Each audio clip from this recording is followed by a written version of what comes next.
Welcome to the Black Doctors Talk podcast. I am Dr. Sharon H. Porter, host for this episode and member of the Black Doctorial Network.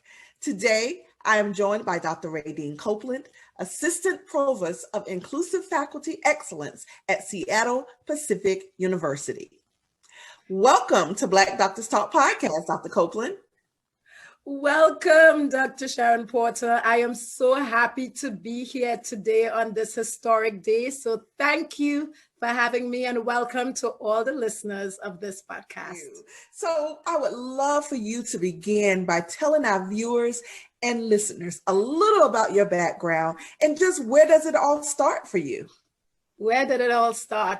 I like to start my story way back in Trinidad in the Caribbean. I'm from Trinidad and Tobago, specifically the island of Trinidad. And it really started with me as an 11-year-old telling my parents, I am not going to university in Trinidad. I'm going to get an academic scholarship and I'm going to go to the States and I'm going to forge my way and just adult. So that's they looked at me like I was crazy, of course, but I did it. And after high school, I got an academic scholarship to North Carolina Central University, go HBCUs. And and that's really where my story started. And I did business, did grad school, and then did my PhD at the University of North Carolina at Greensboro. And after I got a professorship at Seattle Pacific University. So my story started at 11 with this kind of dream to say, hey, maybe if I go to America, I would be able to spread my wings away from my nest. And, I'll be able to just take responsibilities for my decisions, my mistakes, and I just felt like I'd be able to develop faster. So that's what I did. I love that. Such a rich background. I love that. So you recently had the opportunity to plan Seattle Pacific University's Days of Common Learning, where Andrew Yang, actually, is the former 2020 presidential candidate. He's an entrepreneur and philanthropist. He was actually the keynote speaker. Can you tell us a little more about this event? Oh, I'm so excited to share with you. Like in the scope of my new role as Assistant Provost of Inclusive Faculty Excellence, I had to plan this, public-facing university event. Now, I have to admit that Andrew Yang was already slated to be our speaker, and he was very, very generous and said he would do it. And our Days of Common Learning, previously, before I got the role, was just a day of common learning. And it really was our university's commitment to pause everything we're doing to investigate a burning social topic, right? Something that was going on in society. And with all the rapid technological advancements, they thought, hey, the future of work is something we need to talk about. We had the pandemic, we had accelerated technology, we have all these robots everywhere taking people's jobs. We had all these things going on. So we were like, okay, that's our topic. I guess for me, when I assumed my role, I had to plan this in my second month.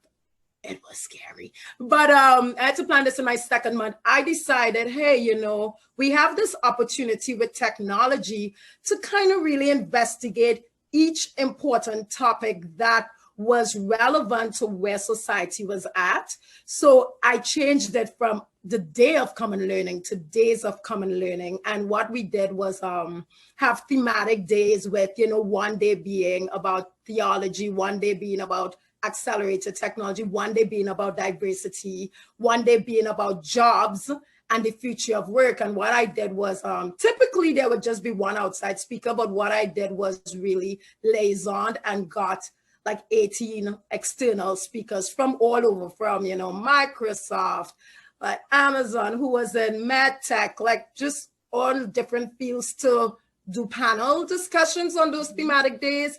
And I felt as if there would be a good build-up so we could launch Andrew Yang's talk on the Friday and then have a panel discussion with faculty and students. So students were asking the faculty questions and they were responding to Andrew Yang's talk. So that's the vision there. And I think it's really something unique that our university does to just really stay abreast of what's going on in society and have the students come together to engage in a really critical topic. So Yeah, that was an amazing event. So congratulations on that. Thank you, Sharon. Thank you. Absolutely. So Dr. Copeland, who has had a major influence on you as a leader in your industry? And a leader, so I would say a lot of who we are starts in the home. So I would just, even though, it's not like, oh, a scholar right now, I would say, my parents, I really have to give a shout out to my parents with providing me with a grounded, happy home. Because I think that there are a lot of influential people around us, but it starts with you being able to receive the messages. Other than that, I would like to mention my PhD chair, Dr. Nancy Hodges from the University of North Carolina at Greensboro. She really set the foundation on the importance of the work I was doing in my field. Like my doctoral program was called Consumer Apparel and Retail Studies. And so what we did was examine consumer behavior in regards to the apparel industry and how an understanding of consumers really influences business, right? Specific to the apparel industry. But one thing with Dr. Hodges is that she was really, she just had incredibly high standards. She's highly respected in the field, and she did not play. So it was one of those things where you knew that under her, you were going to be the best. You knew that she was going to do the best work. And the one thing I really want to mention is that she would fight for you. Like if there was anything unjust going on, she would fight for you. And that really set the model for me of what was possible in regards to being a leader in academia. She never rolled over and took anything for granted.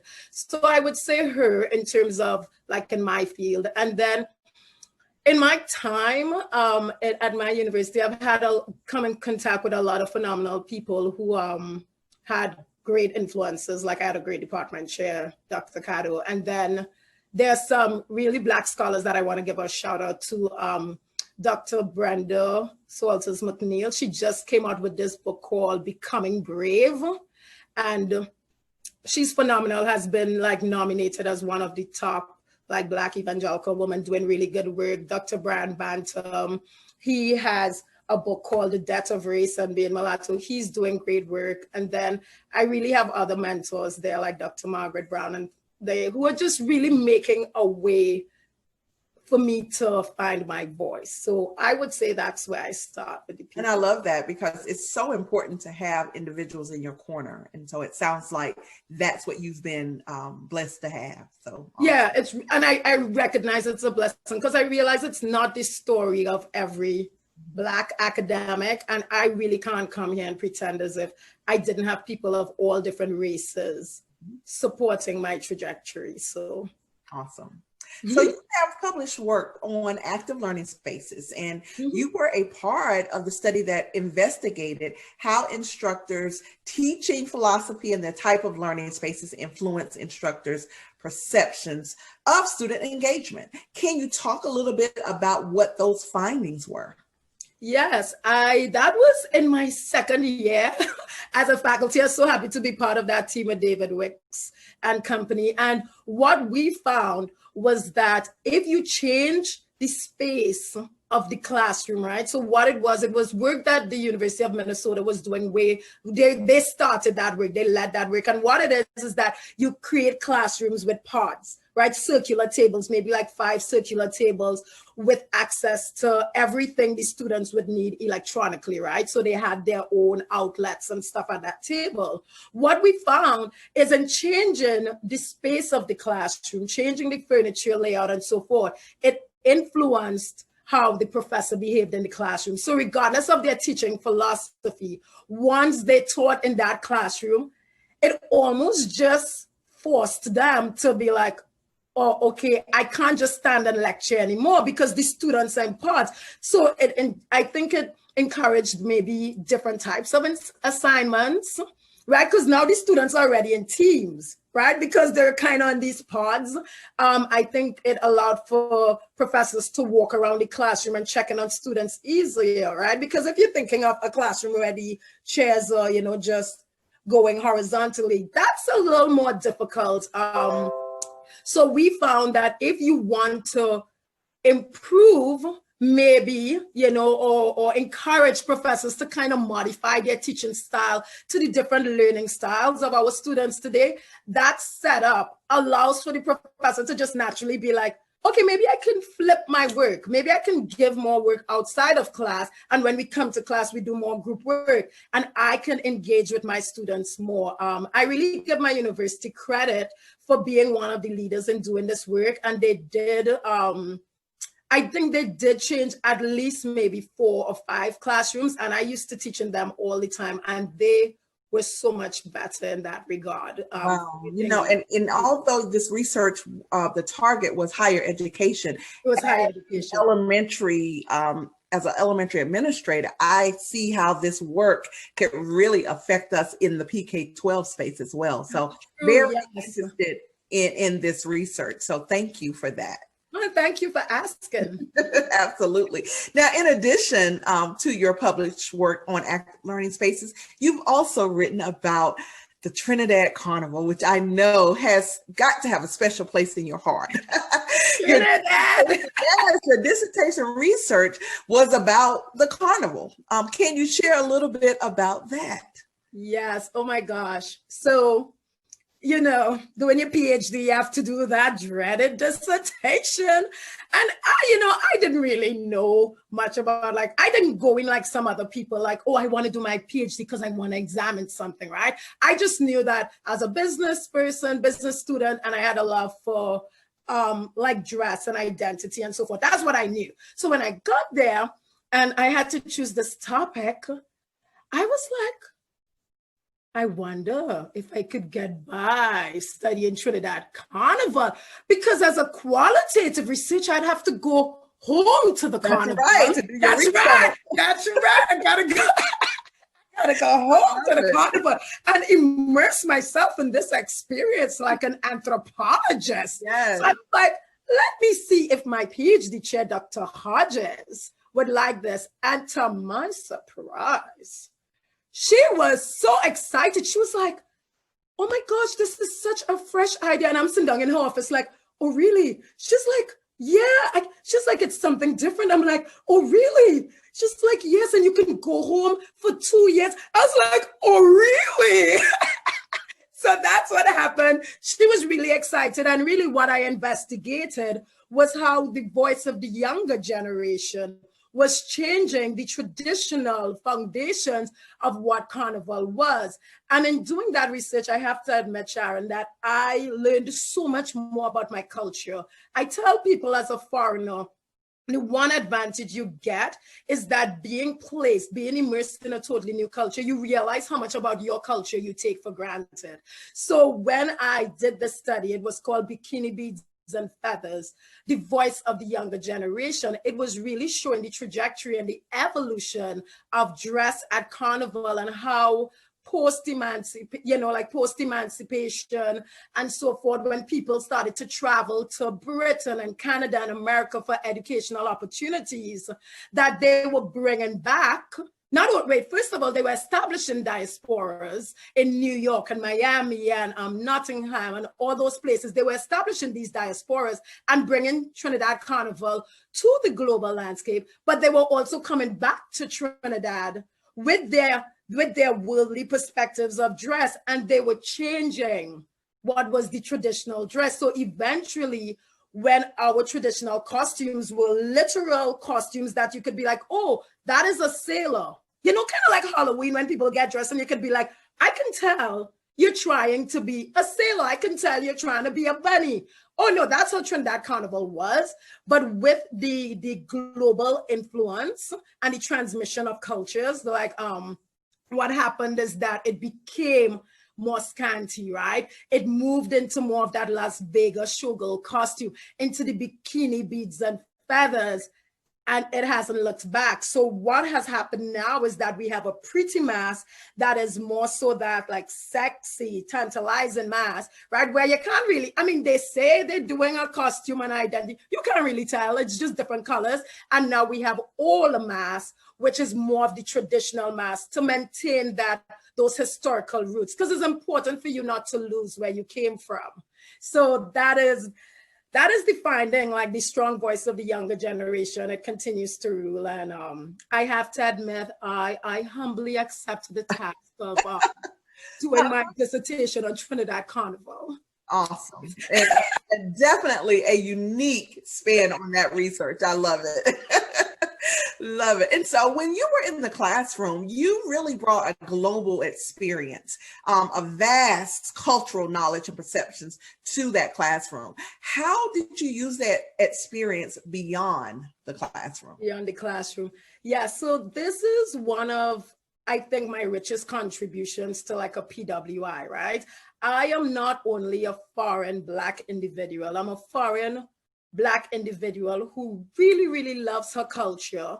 You know, I don't have any negative associations with back home, right? I'm not running from my country or anything. I'm just seeking broader and expanded opportunities. So I'm also pretty authentic, right? I am who I am. So what that meant for me is that I was able to show up in my full embodiment, right, of who I was, like my tripartite minority status, right, female, Black, foreigner, and really bring that to my students.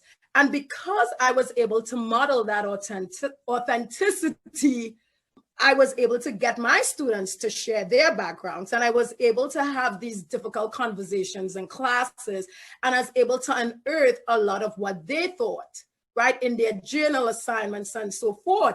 So what I was able to do is take that unique voice and all that data I collected in the classroom to communicate with the broader university and say, hey, you know, this is what the students are saying, and they may not say it in some other people's classes, but they're saying it in mine. And really what it helps me do is really manage expectations. It also helps me, you know, maybe provide options for faculty who are struggling to have difficult conversations in class.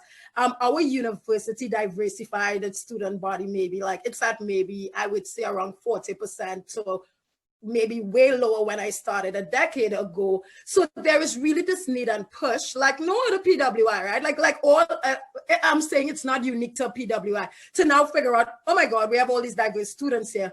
What we gonna do? We have to learn quickly. So I think that that really allows for, you know, me to spread that knowledge of what I gain and what I unearth from the students to help advance the diversity missions in academia for our university and maybe beyond. Because it's really hard as a professor, I think, to come with your authentic self, because, you know, students are, you know, they're brutal. They'll call you out now. So it's not quite an easy space. Absolutely. Yeah. So that hopefully that answers your question, but that's how it helps. Yes. Thank you. And we know that it's so important to stay on top of things that are occurring in our industry. So how do you stay abreast of things that are happening in our industry? Yeah, so I think when I was full on faculty, I'll definitely follow stuff from that's going on in the industry, right? So the apparel industry. So the Clothing and Textiles Journal is one of the main journals in our industry.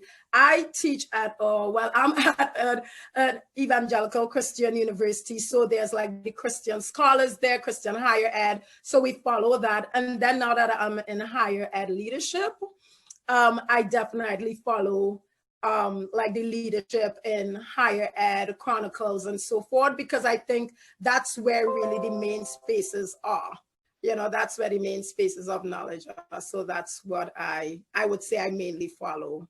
And then there's Magna Commons and stuff where you really get a lot of rich webinars and data Absolutely. and stuff on what's going on and how we can stay abreast of the changes in higher ed. Awesome. So you were awarded the North Carolina Central University inaugural 40 Under 40 Award. This is a covenant award, I tell you. How has your HBCU experience impacted you professionally? Yes. Anyone at my university knows that I am so proud to have gone to HBCU. And what I explained to them is that when you're coming as a foreign Black person from the Caribbean or from an African country or wherever, right, you're really coming with ideas of America from cable. It's true. Cable, think about it, right? Because American TV is basically filtered through other countries. And we all know, I taught my students on this, the media really shapes the stereotypes in society. They really shape the structure of society, right? So if you're in a different country and you're seeing these images of Black people mainly as criminals, or when you're watching movies or cartoons, you're always seeing the dark person like portrayed in a less than positive light. You know, you're not seeing it where, oh, Black Americans, they're like at the top of the ladder, they're the doctors, they're this. No, you see them in token roles. So my opportunity to go to a historically Black university was really an enriching opportunity, because what it did is that it allowed me to hear the stories of my Black American peers from them, right? Not from anyone else, not from the media, from them. And we had no clue. There was a cohort of Trinidadians. We had no clue about the American culture, the Black American culture. You know, I just remember now, I love football now, but I remember like just being excited about the turkey leg at the football game and just different things that I didn't really know what I was experiencing, but it was amazing to me. And just little things like joining the jazz ensemble, right? I joined NCCU Jazz Ensemble. I didn't know anything about jazz. I know, don't judge me. Please, y'all, don't judge me. But they took me in, this little Trinidadian, they took me in, and I was able to tour like Switzerland, France with the jazz ensemble and sing with them. And I just don't know. The thing about an HBCU that I tell everyone is that I saw Black leaders. I saw Black leaders in Trinidad because I didn't know I couldn't be anything I wanted to be. So I came with that confidence to HBCU. But what I got at an HBCU is that everyone was just striving for excellence, and we didn't really have that cloak of white supremacy there. It was just this space where we could be Black proud, and we knew we were brilliant and we were lifted up. And all my peers are so successful, just like, let's call it Kamala Harris, Mayor Bottoms, and Stacey Abrams. And today, you know, it's just such a great day to celebrate the strength of HBCUs. It's it really is. And as we are recording on the day that, you know, we find out that she is vice president-elect, it does give you a sense of pride. I mean, you know, and as a graduate of Howard University, you cannot help but to be very proud. Yes. And so I definitely agree with you in that regard.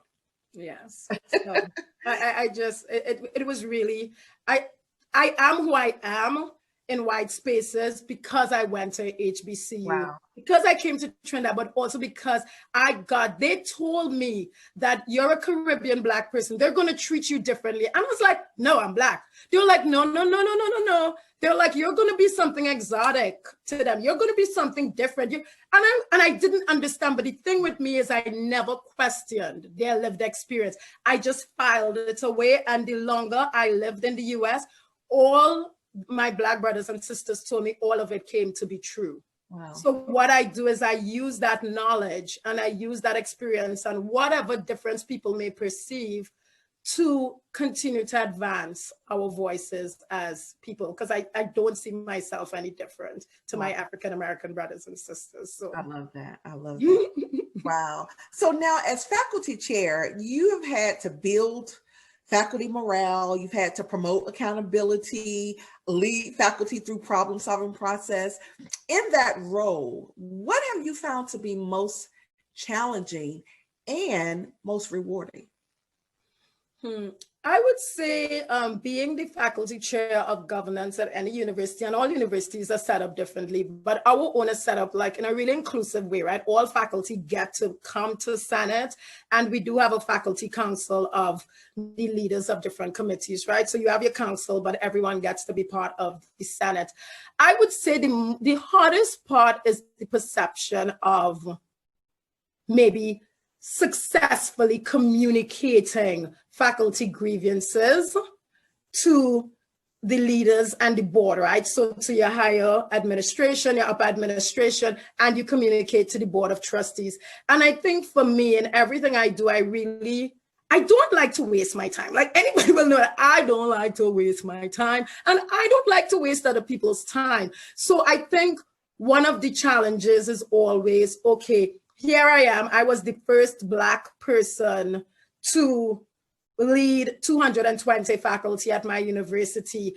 And I didn't see that as a huge burden, but I recognized that that comes with something, right? You could fill in the blanks. It comes with something. So I think for me, I never lost hopefulness. I never saw it as a challenge because I definitely have a can-do attitude.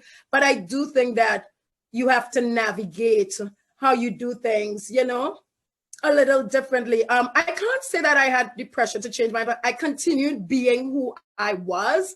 But I do think the challenge is, how do you advance what you're trying to accomplish, right? I'm listening to the faculty, listening to their complaints, and I'm coming up with strategies to respond to their needs, but you still have to lead from the majority voice. And I think that would be the inherent challenge there. But you also, as the leader, cannot you also represent faculty, but you're liaison with upper administration and the board of trustees. So I think it's really effectively triangulating the needs of faculty, but yet being a representative voice for the university and the board of trustees. Not really a representative voice for the board of trustees, but you are the leader of faculty. So I think there's a lot of pressure inherent in that role. So, yeah. What about the rewards?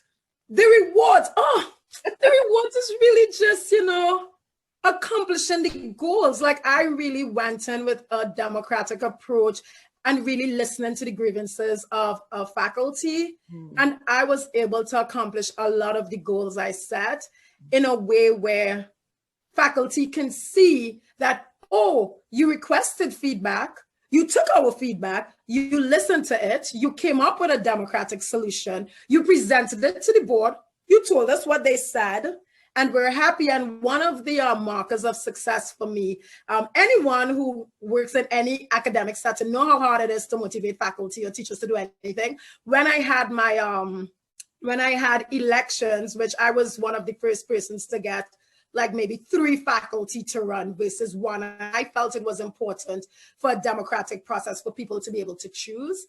Right. So I did that. And for the elections, like 98% of the faculty voted, when previously the numbers were around like 60-something%, because they only had 1 faculty chair to choose from before. So it's like, oh, we already know who's going to be our faculty chair. Why should we invest? So I think just the reward of showing faculty that, you know what, we can band together and make a difference was the reward. And we don't have to sit down and just settle and things will never change. We have no voice. And I think I was able to show them that, no, we have a voice. We just need, you know, maybe a new strategy, you know, so that was my reward there. Thank you for asking. Absolutely. So in addition to your work in academia, you also have experience in sales and management and branding.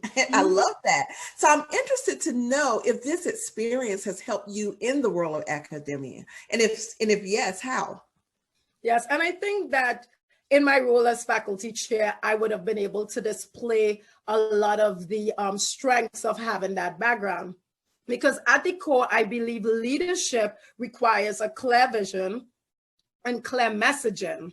And oftentimes, people are not successful because they are, how can I put it? Let me rephrase it. People have this idea, I always tell my students that you think that the most intelligent and the most qualified person always wins the job, don't you? I was like, no. I was like, what it is the person who's able to package themselves and their message the best in a succinct way so people get what they're trying to do and you get people to respond. And the thing with sales and customer service and management and branding, because it all comes together, is that you build this level of resiliency, right? So anytime you've done sales and it's tied to your job performance, right? You know that, hey, I have to quickly get accustomed to know, and then I have to quickly get accustomed to coming up with the so what. I remember when we were doing our PhD first year, they were like, oh, read these articles and come up with the so what. And I was like, what do you mean, so what? It's an article, it's published, it must be good. And that was a new like way of looking at things. So I think with sales, it just builds this resiliency of, okay, I am not just going to approach each person the same way or each issue the same way. I am going to use a very targeted approach to who I'm speaking to or what I'm trying to accomplish. And in academia, I do think, you know, if I talk from the faculty side, sometimes maybe just because, I mean, faculty, they're not salespeople. They're not, in some fields, people have more practical fields, right? Like they go out into the workplace, but most academics, you know, ivory tower, doing your work, doing your research. I do think that it's not for lack of good ideas. Sometimes it's just, how do we brand what we're trying to accomplish? How do we message it? So the person that has influence on us succeeding to get what we want can actually receive the value of what we're proposing in an easy way and see where, okay, they're coming to me with this proposal, but I see that they have thought through everything that I am in my role, and they've thought through what they want, and they've come up with a solution that is mutually beneficial. And I think sometimes that is what that branding and sales background helps you do. It helps you think of all the players in the game, all the stakeholders, and message it in a way where they're like, okay, I can see where this is mutually beneficial. Okay, I'm on board. So wow, those little nuggets is helpful in the industry. So that was awesome. I love that. So you have reached varied levels of success. What skills do you feel have helped you to become successful? I think at the core, success on a base level is tied to happiness, right? So you're happy when you're your most authentic self. Because at the end of the day, it's better people reject you for being your authentic self than reject you for being this chameleon where you just keep trying to adapt and do something else. So I think I would start with authenticity, knowing who I am, knowing the roots of my strength, knowing that my faith and everything influence, you know, who I am and where I'm going to go, starting there. Always, you know, going back to that 11-year-old girl, I always have a clear vision on what I am and what I'm not. And I don't have time to focus a whole lot on what I'm not. I'm like, let me focus on who I am, because I feel as if God put me on this earth for a specific purpose. So if I focus on my strengths and what I'm called to do, more than likely, I would succeed. So I think that's what it is. And even when I came into academia, I always used to say, I'm a quasi-academic, because I really knew that in my heart, I was more of a strategic management person, right? Coming from that kind of business background. And I never really, I'm being honest, I never knew that I would be an assistant provost today. I didn't come with this idea that, oh, I want to be a president. I didn't really have a clear vision and career path for academia. I really didn't. But I always knew what my strengths were and my skill sets and my passions were. So how that helped me is by staying aligned. So when I got that opportunity to lead, I led in the full scope, and I didn't lead from fear. I led from the confidence that my intentions are good and I have these skill sets, and maybe in doing so, I would show that I have value in the ways I want to be valued. I may never be the top scholar. I don't want to be the top scholar, but I want to contribute to systemic change. And I think maybe key to success is really truly figuring out what are your strengths and how you could start zoning in on your strengths and stop trying to be every single thing. You'll just run yourself thin and no one will be able to see your light shine. Yes. So I tell new faculty all the time, hey, do you want to be a top teacher? Do you want to be a top scholar? Do you want to be in leadership? If you could figure that out, you could start crafting your career to that and taking opportunities and denying some, so you know how to streamline your pathway. So I think that's kind of it for me, just knowing who you are and focusing on those strengths, and people will start seeing it and coming towards you. So yes, that is exactly right. I love that. And I think that is the secret, you know, that you can't, and you said it so eloquently, you can't do everything and you can't be everything to everything. And sometimes you have the talent. I told people, I was like, I mean, I did good research in my PhD. I did stuff.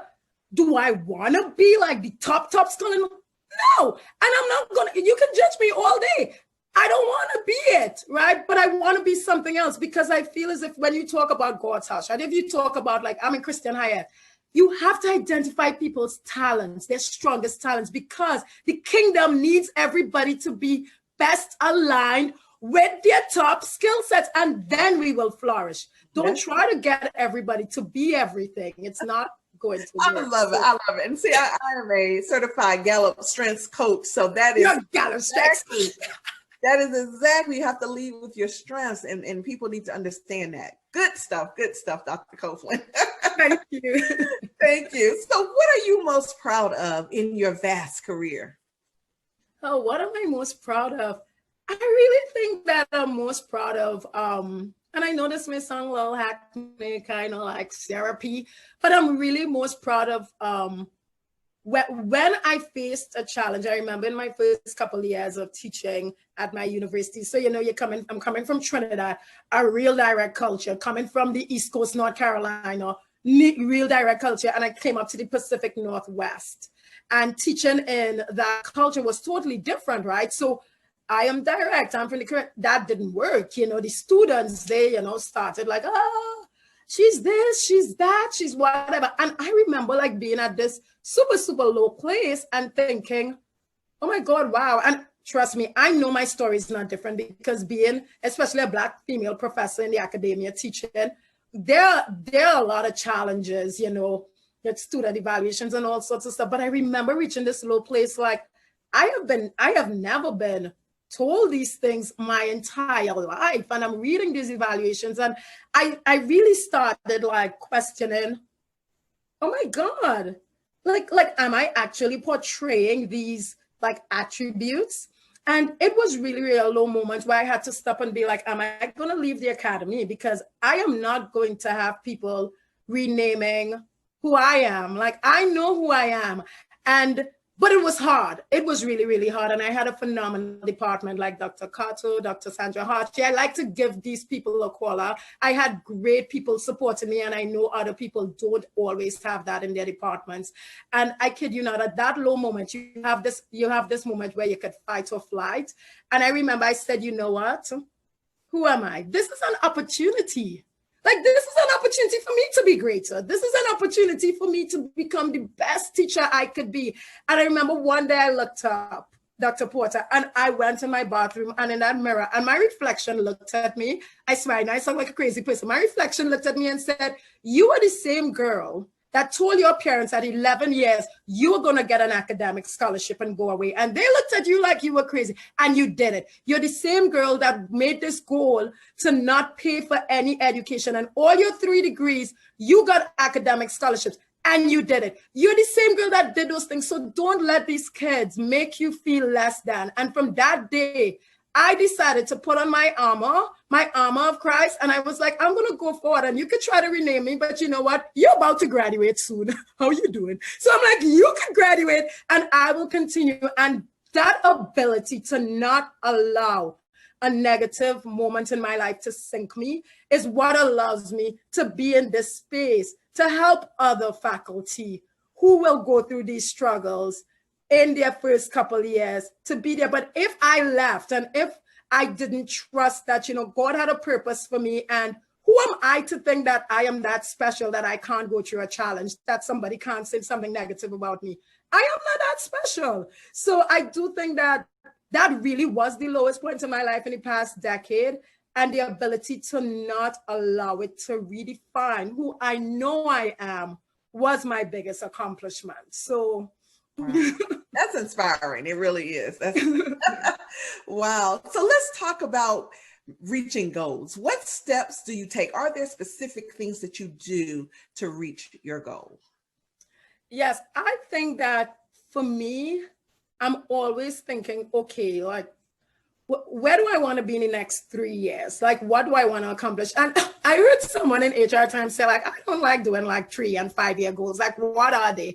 But I do think sometimes it is important to at least, even if it's not a specific goal, who do I want to like be?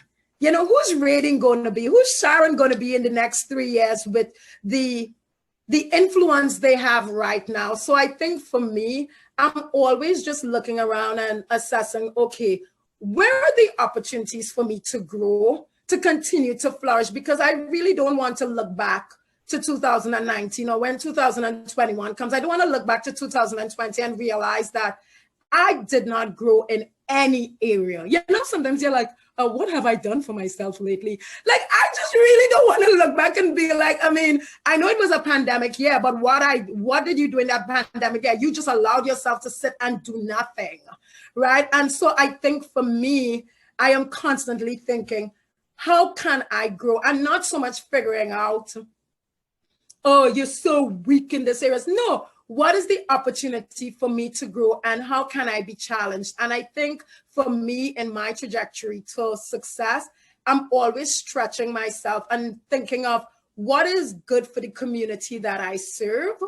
And I am willing to sweat and toil if I see that in my growth and in my success, I am leaving a positive legacy that's going to positively influence those who are coming like behind me. So I think like maybe that's how I achieve success. And I think if I'm constantly doing that, then success will come. But I can't say that I'm a success hungry person. Like, oh, I want to be I'm not really like that. I just kind of go with the current, but continue to stretch myself and have high goals and eliminate the fear of failure. I love that. Yeah. Yeah. And when you are working to be better than you were before, then you reach levels of success that way by just simply improving. So simply improving, it's going to come. Yeah, exactly. It's going to come. I love that. Thank you.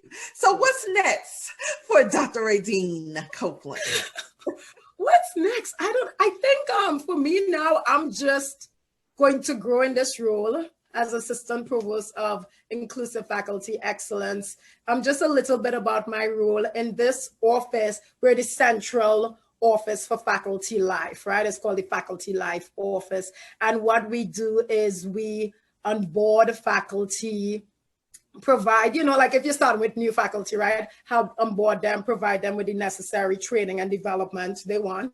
In my office, we do internal and external grants, and we do a lot of these like public facing events and so forth. So I think for me, honestly, Sharon, I feel really humbled and blessed to be in this position that I never even imagined I would be in. And I think I really want to devote the next 2 years, just continue to grow through this pandemic, grow through the newness of this role, and really be the best that I can be and be humble in my areas of opportunities, areas of opportunities for growth.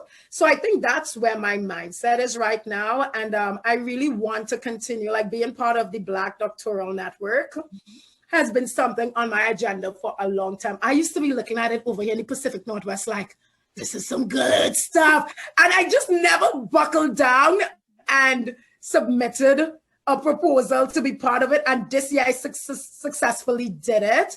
And I believe God's timing is perfect. But to me, as I am a leader in higher education now, like in higher ed admin, I really want to just keep, building that network and communicating and like just being, how you don't really think you accomplish a lot. Like that's how I see myself, right?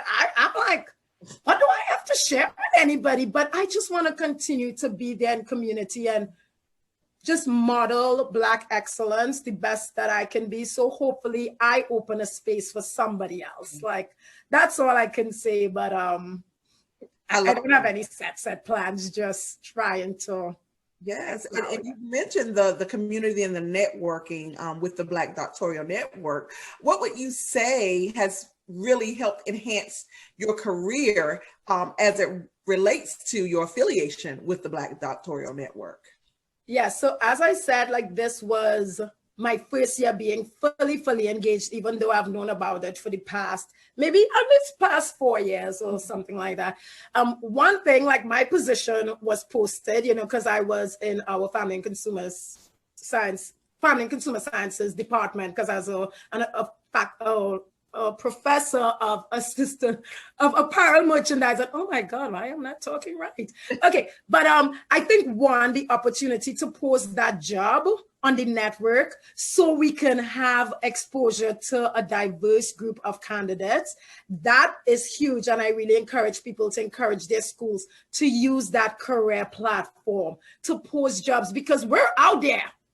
We're out there. We just need to get the jobs out to our people, because I feel really sad. You know, when I did the conference last weekend, I heard a lot of Black PhDs saying, like, I need a tenure track job, because it's not just getting a job in the academy, it's getting that tenure track job. So I think the Black Doctoral Network is a huge resource for all of us in our predominantly white institutions to say, hey, don't give them a way out. Say, hey, you can post your job on this network. So that's one. And then just being able to jump on and converse with other PhDs and just hear, you know, like doctoral students, you know, going through their struggles with their PhD chairs, and being able to be in community and hopefully give each other advice to ease our journeys in the academy. I think that is something that cannot be understated. And it's what happens, right? Because sometimes we're only so few in the spaces we work in that we need this network to keep advancing, you know, our goals, because our voice is rich and unique and special, and we deserve to be heard, and we can do amazing things like Stacey Abrams, how she got all those people to vote in Georgia. Absolutely, we can do whatever it is we set our minds to do. I tell you, Dr. Copeland, I love your energy, and you are so inspirational. And thank you, you know, for joining us. It's just been an absolute pleasure. Can you tell our viewers and listeners where they can learn more about you and the work that you're doing? Oh, well, they can definitely follow me on LinkedIn. I'm just there as Raedenes Copeland. I would love to connect with them. And I think I need to do some better work on my LinkedIn. You know, some of us way behind on our LinkedIn usage. So they can definitely connect with me there. And I also am at Seattle Pacific University, so they can email me there at rcopeland@spu.edu. And I am here really to be a mentor and a resource. And I feel like I didn't mention that enough. The mentorship. Oh my God, I would not be here if I didn't have phenomenal mentors who saw way more in me than I ever saw in myself. And I think that's what everybody needs to succeed, a good mentor. So please be sure to stay connected to the Black Doctorial Network and connect with us on all of our social media channels. Thank you for joining us today for the Black Doctors Talk podcast. I am Dr. Sharon H. Porter, and we hope you will join us again next time. But for now, be sure to like, share, subscribe, and tell a friend.